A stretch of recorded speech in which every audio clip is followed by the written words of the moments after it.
Welcome to All Things Policy, a daily podcast supported by Pragati, a flagship media initiative of the Takshashila Institution. We're a bunch of policy nerds based in Bengaluru, and we like to bring a fresh perspective to Indian affairs and an Indian perspective to global affairs. So grab a cup of coffee, sit back, and join us for today's chat. Hello and welcome to another episode of All Things Policy.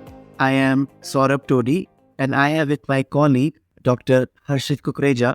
And the idea of this podcast episode came up when we were just discussing how these new ventures of e-commerce ventures, either it is to sell products like on Amazon or Flipkart, or e-pharmacies like 1mg or other ride-sharing apps like Ola, Uber or Rapido. There has been a lot of opposition here and there against these apps, especially by the groups that the higher use of these apps would likely to affect in terms of employment. So the most recent example is how the growing presence and growing popularity of e-pharmacies is being opposed by the All India organization of Chemists and Druggists. So they have threatened a countrywide agitation against e-pharmacies. And the idea here is that they think that,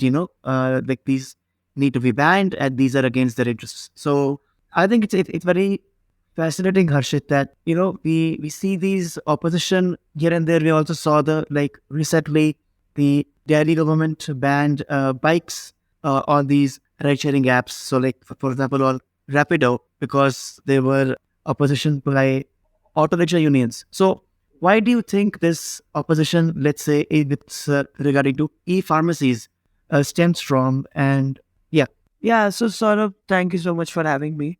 So I don't think this is a very sort of a recent thing. Since the introduction of sort of any kind of e-commerce or online aggregators, marketplaces or platforms, there had been certain opposition to the change in status quo by the brick and mortar form of sort of all businesses. I remember when Amazon and everybody else was expanding, especially on sort of festivals like Diwali, Amazon and Flipkart used to run huge offers. There was a huge outcry by the brick and mortar stores, the physical stores, and they obviously could not compete in many aspects of cost and pricing. And I think the people were also sort of getting really friendly to the idea of and getting sort of habituated to the idea and the comfort of ordering online.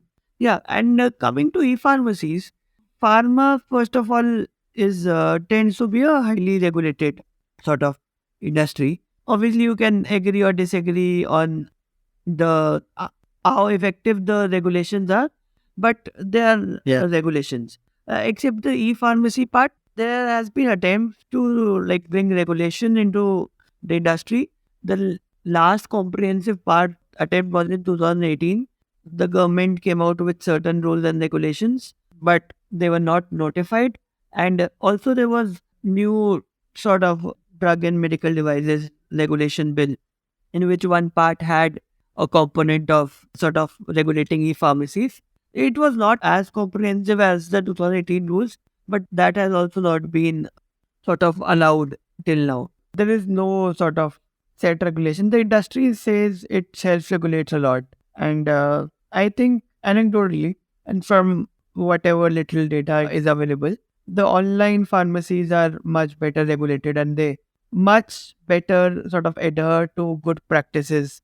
and we also saw Brick and mortar ones. Please continue. So I mean, we also saw that if you see that, I think when the 2018 rules were made, this industry, these apps were still very new. People didn't have as much acceptance.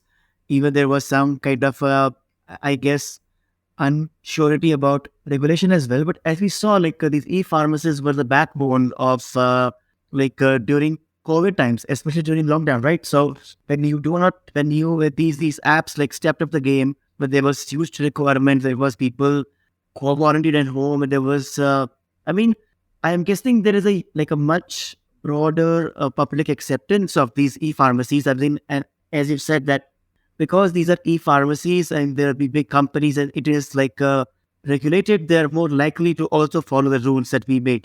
There's always this risk of like this brick and mortar cannabis shops selling like drugs without prescription, or like either people are self medicating. So like all of these risks are in a way mitigated by e-pharmacies. So do you see that like higher public acceptance of e-pharmacies will be able to kind of blunt this opposition by traditional stores, or do you think that's not a factor really? I think in the pandemic years and after the pandemic years, there has been first the need for sort of delivery and pharmacies on online have increased, and there's also an increased acceptance. And yeah, I think the landscape has changed from 2018 till now. But even the 2018 rules were sort of, they were not anywhere looking to ban; they were looking to regulate. But I don't think the government's sort of tilt was towards restricting or banning or anything, because yeah, you raised a very valid point that they can be better regulated and better managed than brick and mortar stores. And for instance, a lot of, you can just walk to your neighborhood pharmacist and ask for, maybe tell him your symptoms, like vaguely tell him your symptoms, and he will give you some antibiotic in sort of improper, usually he'll cut the strip in half and give it to you in improper doses, which leads to a lot of problems, not limited to sort of antimicrobial resistance, improper treatment, and side effects, and yeah, so a lot of things. You cannot do that online pharmacy. In a lot of online pharmacies, at least in the big ones, you have to upload prescriptions, and then you can only get access to prescription only drugs.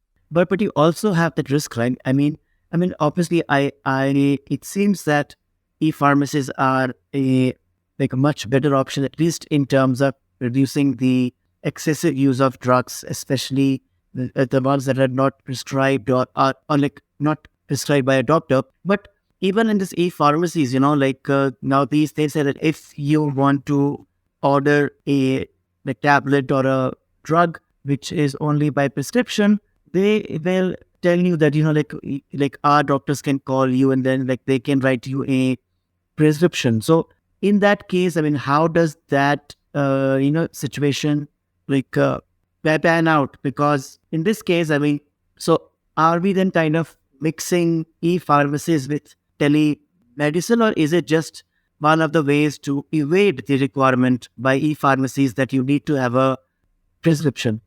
Yeah, I think these tactics are less in sort of a way to provide you with consultation. They're more in sort of to evade the regulations and rules around. And these are right now sort of self regulating, and the rules around prescription drugs and everything. And it is quite sort of counterintuitive. You should first get a drug prescribed, then buy it. You shouldn't first buy the drug and then justify the buying of the drug by getting a prescription. It Yeah, I sounds mean, quite that's stupid, yeah.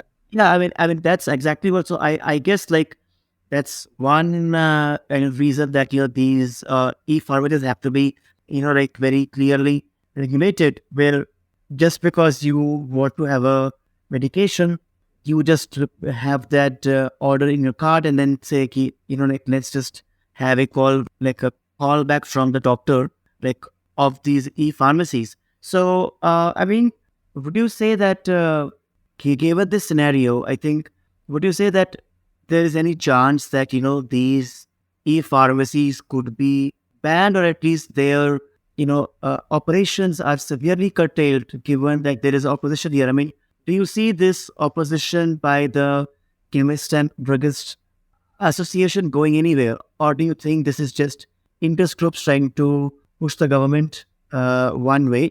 I mean, how do you see the future of these e-pharmacies?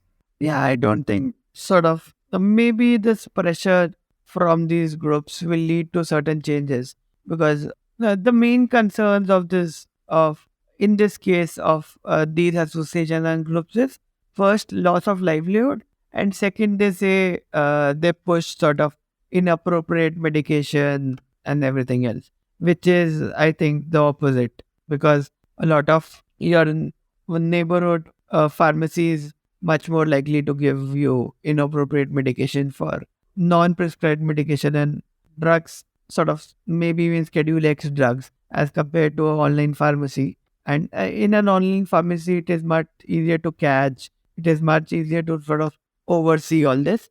And the first thing about jobs is, I think, when any sector changes. For instance, if you look at when sort of online marketplaces entered India, there was a lot of opposition from retailers that they lose jobs and everything. There's They still also, do, right? Every season they keep, I mean, during Diwali or like any major festival, the idea is that like we are our livelihood is being impacted. But I think there's also like a double-edged sword here in the sense that in one way you have more competition, right? So which allows the offline stores to compete with the online stores, in which the consumer does benefit. And at the same time, I think if you have like the online stores where there's a lot better tracking, a lot better regulation, like for following up regulation, you can track which batch of medication went where to whom. And that also helps consumer because, now you can like track which like batch went to which consumer. And so if there's any recall, if there's any side effect and all, I mean, that's much more easier yeah, to track, right? yeah. So e-records are sort of always better. Normally, you don't see sort of your neighborhood shop keeping very comprehensive records. A lot of times, you're not even given a bill, so there's no way they can track that sort of batch of medications to you. But yeah, so there's opposition to any change, I think.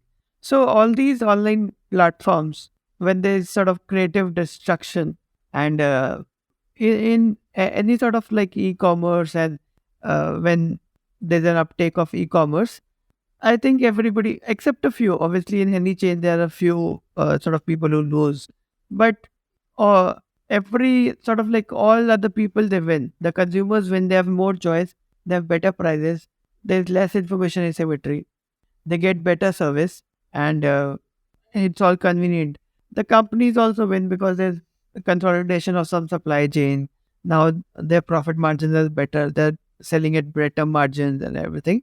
There are obviously a few losers. The middleman, for instance, the retailer or the distributor was the sort of a middleman because the retailer was buying it from the distributor was buying it from the bigger distributor was buying it from the company, and the company was manufacturing it and selling it. So there was a share of profit which was taken up by everybody.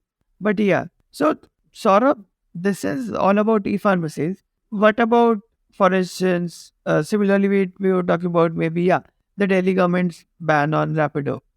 Yeah, so I mean, this is like all these. It's just quite fascinating because you see this.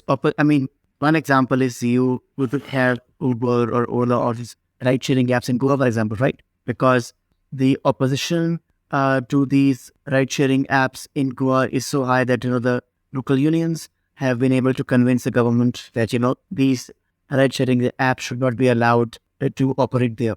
I mean, so you have these the taxi unions oppose Ola, Uber, like their cab services. Then the auto drivers now are opposed to these bike rides. So I think this idea is what you said in terms of creative destruction, that whenever you have a new technology, there will be some winners and some losers.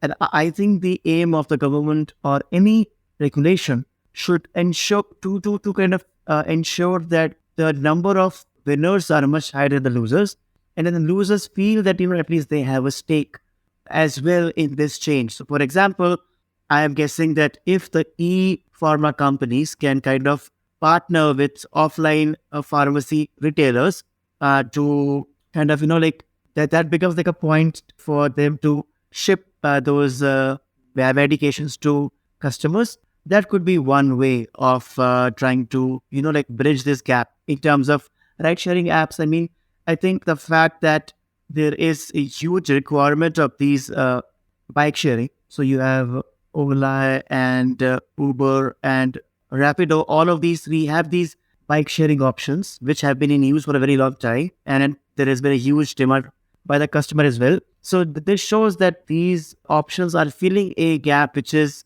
which needs to be filled. So any opposition by vested interests may not be in the best interest of the consumer. I am also not sure whether like given that these unions are a important political support base as well, how much can these also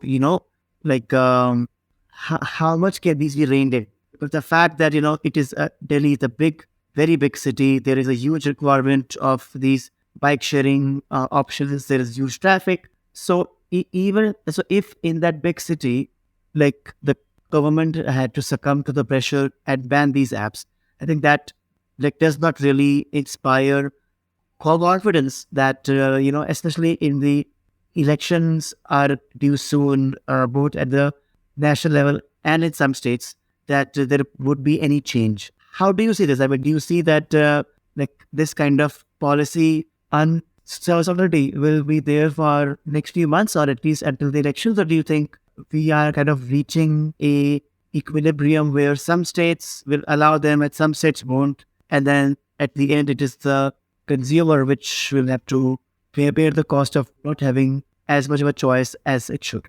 So yeah, interesting fact, sort of a thing. I think one of our colleagues, Carl, made a prediction in the sort of the first week of Jan ATP we did about what will happen, and he said some states will ban ride-sharing apps in some form. So Yeah. maybe I think there will be further clarity down the line, and eventually I see sort of liberalization of this policy, and I that is obviously good for everybody, and maybe with a few riders and maybe with some conditions, maybe with some fair limits, maybe with some sort of limits on caps on surge pricing, which we don't support, which don't make a lot of economic sense. But yeah, maybe with some kind of conditions, some kind of riders, we would see a lot of sort of states backtracking on whatever promises they made. We hope. I think we hope that that would be a sort of a good policy instead of banning them. And maybe I think maybe some companies will also fight these orders in courts. So we'll see how the policy stands. Yeah, So, and I mean, if you see, I mean, I was just thinking that when these big chains of lab testing came, right? Dr. Lal Path Labs, Renbexy, and so many of these chains. I mean, they also do the same thing, right? Before you had to go to a lab and get yourself tested, and you had to, wait and everything. Now, there are so many options. There are so many companies doing home collection. So that has helped both companies and consumers. And in this case, at least, you don't see much of an opposition from, I think, the traditional labs. But I guess, at least in that case, the market is diffused enough that there is not enough vested interest that is a proper political unit to, give any stiff opposition to this idea. So, yeah, I mean, it seems like that there's this clash between, technology and the solutions that technology brings, especially e-commerce or different versions of it. It is trying to solve a problem which is there. It is trying to give consumers more choice. It is trying to give kind of a bit more of a competition to traditional shops, which again helps them to improve their quality and their service. And I guess this kind of back and forth is going to happen, and it's going to stay there for a bit until we reach an equilibrium. I think like what we have reached now with at least e-commerce websites. You have I think the CEIT was up in arms regarding Amazon and Flipkart, I think a few years ago. And then now when they see that, there's a huge acceptance in public regarding these e-commerce apps, now I think the opposition has gone down, not at least in principle, but at least the talking point has shifted to some other issues. So with e-pharmacies also, I think it may be the case.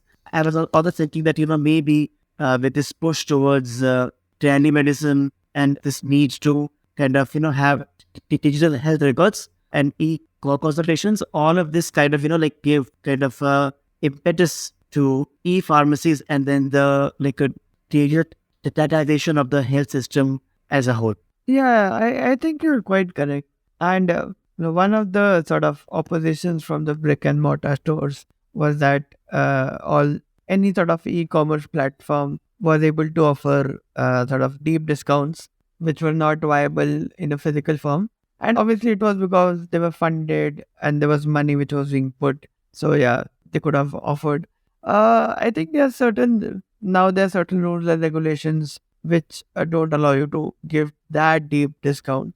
But yeah, I think in some form, all these sort of onboarding of our services and commerce into an e platform is needed and would be quite helpful. And eventually, the government will sort of liberalize all these rules Yeah, and I mean, regulations and whatever temporary restrictions they've made. yeah, I mean, and to be honest, I mean, uh, my point here is not say that like the e-commerce platforms, either pharmacy or everything, are like a solution to all problems. I mean, there are deep like issues with these platforms as well, as you said, like offering deep discounts, doing like kind of having their own brands which they then try to sell to the consumers at the expense of the sellers. So there are huge like many issues, but I guess the idea here is that there should be a common sense regulation in which like the idea should be to seek an equilibrium between players on the e-commerce side and players offline, in which everyone wins because there's more competition, there is more choices, and there is improvement in quality. So thank you, Harshit, for being here. That's the time that we have, and it was a interesting conversation. And hopefully, we'll see some movement in the regulation of e-pharmacies this year, where at least having a structured framework for how these should be regulated would help in greater acceptance and a more regularized form of e-commerce, at least in the e-pharmacy sector. Thank you. Thank you, Saurabh. Thank you so much for having me. Thank you, listeners, for listening to us.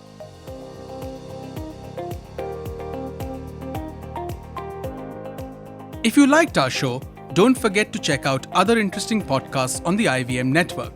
You can tune into them on the IVM Podcast app, ivmpodcast.com, or wherever you listen to your podcasts.